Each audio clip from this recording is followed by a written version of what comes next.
It is time for some middle of the week musings. We have made it to Wednesday. I'm used to doing these on Sundays, but it's kind of nice to do this in the middle of the week where you've had some wrestling going on already and some wrestling to look forward to. So, we've had a lot going on. Will start off with the WWE draft, just to cover that since so much has happened on last Friday and this past Monday. I'll go ahead and say this. I am not excited about the draft, maybe like I should be. I don't feel like it's a real draft, so to speak. You had, for example, a lot of talent get shifted in favor of SmackDown, it seems like. Seems like they're kind of pushing SmackDown to be their A show. Maybe because they're on a shiny new network, new toy to play with. But I feel like Raw um, might lose some of its luster because of this. Hopefully not. Because as far as I've been watching wrestling, as far back as that goes, Monday night has always been the night for wrestling. Whether you're talking Raw, whether you're talking all the way back to Monday Night Nitro and Raw is War, or even if you're going back all the way to primetime wrestling back in the 80s, Monday night was the night. And maybe it's time for change. I don't know. Maybe Friday night could be that night. I just don't think it would be. Um, but we'll see. With the depth of talent that SmackDown now has, thanks to the draft, maybe it will be something big. Maybe Friday nights will now be the night to stay home and to watch some wrestling.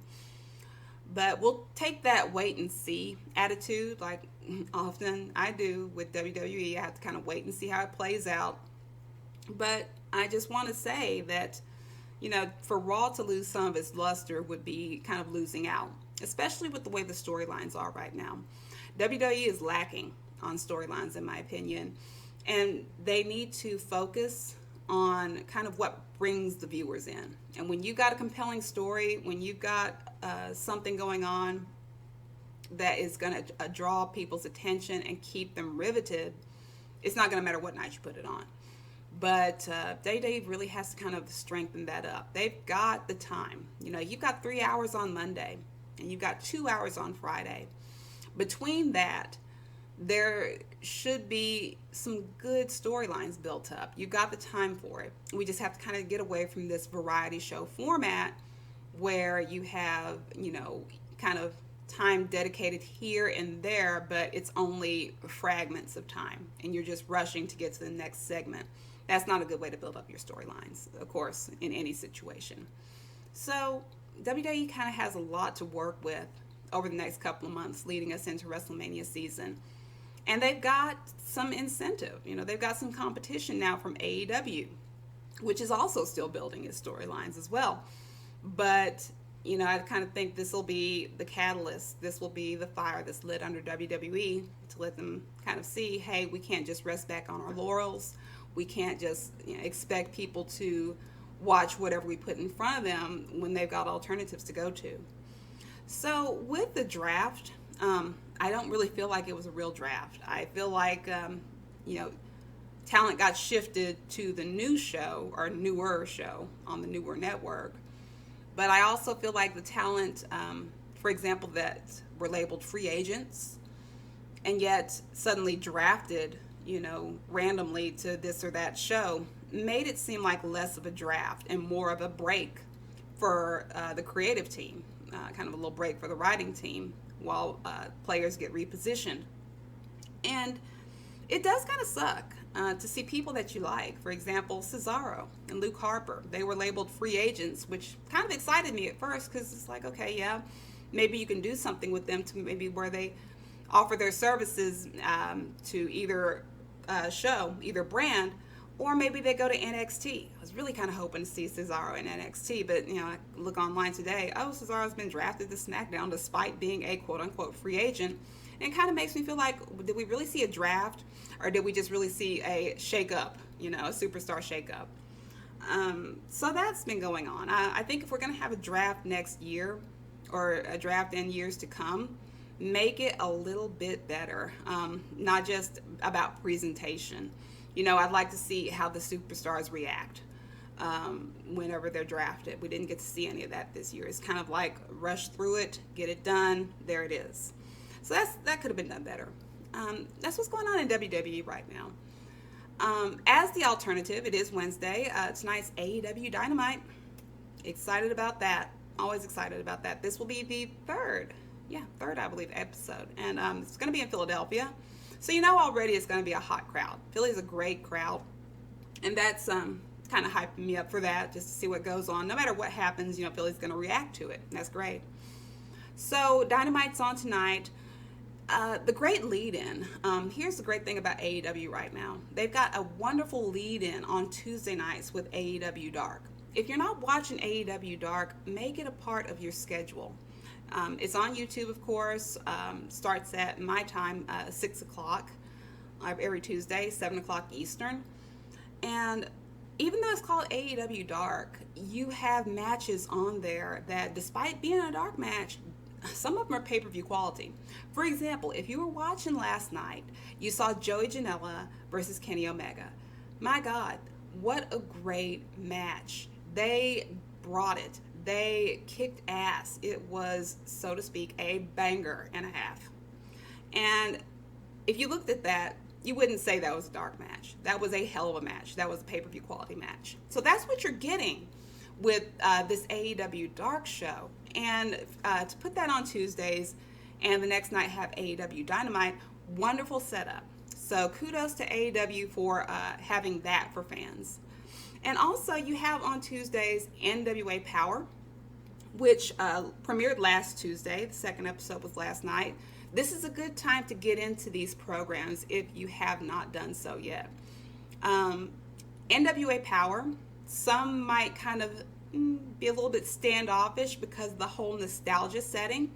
Don't let that stop you. Yes, it is a nostalgic set. Yes, the feeling of it is very old school. But the stars that you see on there, these are new school wrestlers. Once you see them in their matches, you're going to see them. And so you got a good mix there with NWA Power. You've got that old school meets new school, and it meshes wonderfully. So make sure you're catching that. Other things going on in the wrestling world, you've got, of course, Uncharted Territory on Thursday. Wonderful. And it seems like, of course, I've been saying this, but indie wrestling has kind of stolen my heart as a fan, while WWE is kind of in this seasonal slump that it seems to get in with the storylines. Doesn't really seem to pick back up till Mania season, basically. This is a good time to have those alternatives, to get into NWA, or to get into Beyond Wrestling, or to get into GCW. Now, of course, you had Beyond Wrestling working with GCW, working closely with them this past Saturday when Beyond had Sodom and Gomorrah. Wonderful show. I wrote a review on it that's up online. And then you had GCW No Sleep, which I had to go back and watch after the fact. I couldn't live tweet it like I usually do. Because another thing, I have wrestling finally. The wrestling gods have listened to me. I was able to go to Hot Springs this past Saturday and see CWA, Championship Wrestling of Arkansas. Awesome show. Really wonderful to be there live. And they're coming back. They're running another show in January. So Central Arkansas has wrestling again. Hallelujah. And not only that, GCW is running in Nashville, or in Tennessee again in December. So it really does seem like things are picking up as far as wrestling in the Mid-South territory. Now, not to say you don't have other promotions out there. You have Southern Underground Pro, which their shows are really fun to watch. If you're able to get on IWTV and watch some Southern Underground Pro, definitely do so. I still want to call out other promotions, though, because I know you're out there. There are promotions in the Mid-South that are kind of dormant at the moment, but I think once you see the draw that GCW will get, which I know they will get in December, and the draw that you get from shows that are here in Arkansas that will be available on DVD or some parts of it on YouTube, I think once these promotions see the draw and the commitment that fans have to actually going to these shows and supporting them, I think that base is going to grow. So yeah, very happy about that. So back to the big two, AEW and WWE. With that and with NXT going on right now, it just seems like nobody should be slacking. And WWE, they kind of are with their storylines, but it's going to be interesting to see, especially over the winter months here, when WWE is kind of known to kind of just lay back and wait until WrestleMania, or at least until Royal Rumble, to pick up the pace. This is not the time for that. They have other promotions ready and fired up to get fans' attention. So it's going to be interesting to see what WWE pulls out here over the next couple of months, instead of just kind of getting ready for the year-end review shows or rewind shows. They're going to have to keep fans' attention. They're going to have to get in there and put some depth into these storylines. And knowing WWE, of course, eventually they will. Sometimes they'll just kind of play possum just to see what the other promotion is going to do.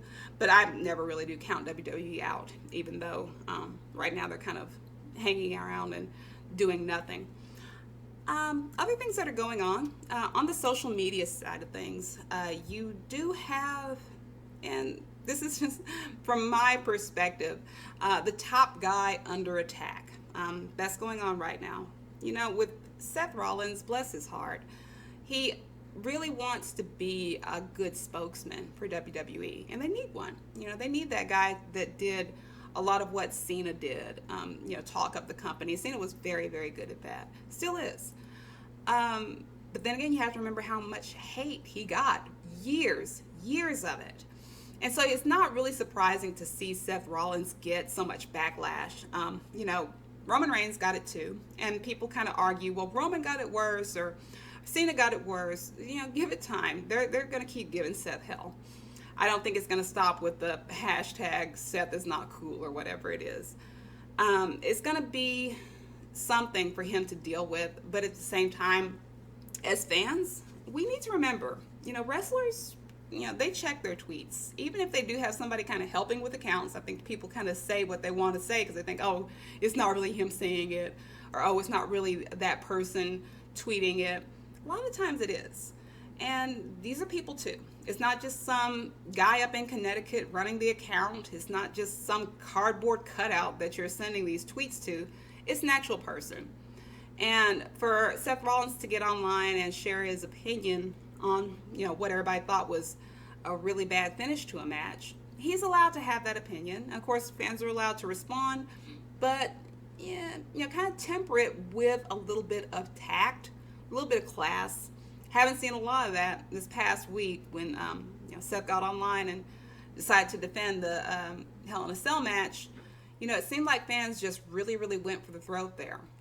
That's going to happen, yeah, but, at the same time, we don't need to have this attack the top guy that we've been having for decades. I think that needs to change. I mean, the job's stressful enough. They really don't need that much strong criticism. I know it's going to happen. It's always happened. I mentioned Cena, I mentioned Roman Reigns. That kind of backlash has been happening all the way since Hulk Hogan, back in the 80s, So, when you're online or, when you're at these shows, kind of just remember that, you can have your opinion, but be kind of classy about it, show some class. It doesn't have to be the Seth, you suck, just either boo or cheer. I hate to be one of those people, boo and cheer and sit down. Yeah, you can have your opinion, but just keep in mind, these are people that are working hard to entertain. And you can have your opinion, but you don't have to be an asshole about it. No. And I've been kind of pushing that every time I talk to people or fans online or whatever, you don't have to be toxic to be a wrestling fan. And I think that's kind of the look that a lot of fans have to non-fans, to think, oh, well, they're kind of just that rude and unruly fan base. No, not all of us, not always. So just keep that in mind as you go forward, being a fan. Whether you watch AEW, whether you watch AEW or WWE or both, just keep in mind it's all in good fun, and keep it that way.